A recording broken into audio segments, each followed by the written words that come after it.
এবার সরাসরি এক শিক্ষকের বিরুদ্ধে ছাত্রীকে যৌন হেনস্থার অভিযোগে চাঞ্চল্য ছড়ালো। দর্শক, সংঘর্ষ বার্তায় আপনাদের স্বাগত জানাই। পুরসুরা থানার দেউলপাড়া হাই স্কুলের এক কম্পিউটার শিক্ষকের বিরুদ্ধে যৌন হেনস্থার অভিযোগ উঠল। গত মঙ্গলবার কম্পিউটার পিরিয়ড চলাকালীন ওই শিক্ষক ষষ্ঠ শ্রেণীর ছাত্রীকে শ্লীলতাহানি করেন বলে ছাত্রীর বাবা সহ একাধিক মানুষ অভিযোগ করেন। জানা যায়, বুধবার বিষয়টি জানাজানি হলে স্কুল চত্বর উত্তপ্ত হয়ে ওঠে। পরে পুরসুরা থানার প্রশাসন এসে পরিস্থিতি সামাল দেন এবং ওই শিক্ষককে গ্রেপ্তার করে নিয়ে যান। দেখব বিস্তারিত। ছাত্রীদের অভিভাবক সহ এলাকার মানুষ কে কি বললেন।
পুলিশ তাদেরকে নিয়ে পালিয়েছে এবং সেই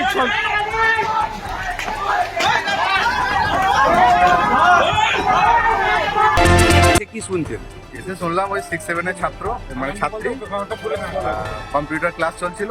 স্যার কোনো একটা মানে যে কম্পিউটার স্যার যে ক্লাস নেয় উনি হচ্ছে গায়ে ফায়ে হাত পা দিয়েছে। এই ধরনের শ্লীলতাহানির মানে চেষ্টা যে ধরনের হয় মানে যৌন নির্যাতন হিসেবে? হ্যাঁ, ওই যৌন নির্যাতন। কোন স্যার জানেন?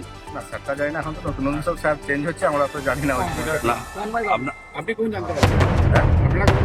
আমরা জেনেছি মোটামুটি আধ ঘন্টা আগে, 40 মিনিট হবে জেনেছি। আজকে অ্যারেস্ট করা হয়েছে। অ্যারেস্ট করেছেন? পুরসুরা থানার পুলিশ এসেছিল? থানার পুলিশ এসছে। দেউলপাড়া বিএন বিদ্যানিকেতন। আপনারা তো স্থানীয় ব্যক্তি, কি চাইছেন? চাইছি মাস্টারমশাই শাস্তি হোক সঠিক, এইরকম অপরাধ যাতে না করে, আর যাতে না হয়। কি নাম আপনার? অভিজিৎ খাটি। আর স্থানীয় ব্যক্তি? মেয়েকে কি এত তাড়াতাড়ি ছুটি হয়ে গেল, বলছে স্কুলে খেলা আছে ছুটি দিই। আর এসে আমি পশ্চিম পাড়ায় গিয়েছিলাম টকিপুর স্টেশনে, ওখান থেকে এসে দেখছি এরকম ব্যাপার, বলছে এইরকম রেপ করে। তাহলে এটা মাস্টারমশাই তো উচিত না, মাস্টারমশাই যত নাকি খুব তাড়াতাড়ি ফাঁসি উচিত। আপনার মেয়ে কি স্কুলে পড়ে? হ্যাঁ, ট্রেনে পড়ে। হ্যাঁ, আছি তো পড়ে।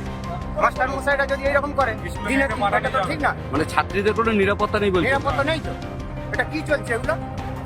কোন মাস্টারমশাই জানেন? মাস্টারমশাই নামটা জানি না, যেটা একটু আগে শুনলাম নাকি ওনার বাড়ি হাওড়া জেলা রামপুর না শ্যামপুরে বাড়ি, কম্পিউটার মাস্টার।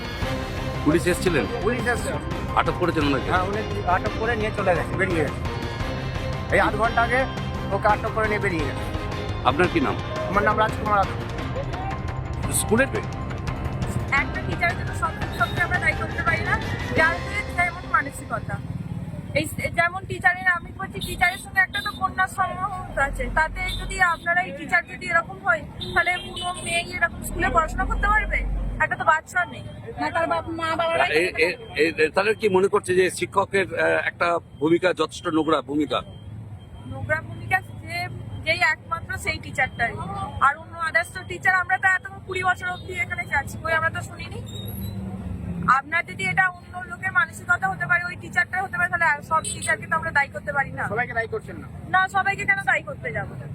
যে যেমন তাকে দায়ী। কোন স্যারের নামে অভিযোগ উঠেছে জানা আছে? আমি দেখুন, আমি এই মাত্র এসেছি, আমি জানি না ঠিক। আমি শুনেছি তন্ময় দাস এরকম নামটা, আমি এখন টিচারটাকে বুঝতেও পারছি না। উনি কি ক্লাস নেন? কি কম্পিউটার ক্লাস? আমি বললাম যে আমি আগে 5 জন ছাত্রী, আমি এসব জানি না, আমি এই মাত্র এসেছি। মানে এই যে শিক্ষকের যে একটা খারাপ যে নোংরা একটা মানসিকতা, তার জন্য তাকে কি শাস্তি চাইছো? আপনারাই বলুন, আমি কি বলবো? একটা মেয়ে হিসাবে তার, বিশেষ করে তার চাকরিটা নিয়ে যাওয়া উচিত। একটা কখনোই একটা মেয়ের সম্মানটাকে এরকম ফেরত দিতে পারবে? এই যে জানাজানি হয়ে গেল। কি নাম? আমার নাম মনীষা মালিক। গাড়িটাই তোলা হবে, সেই ছবিটা আমরা দেখাচ্ছি।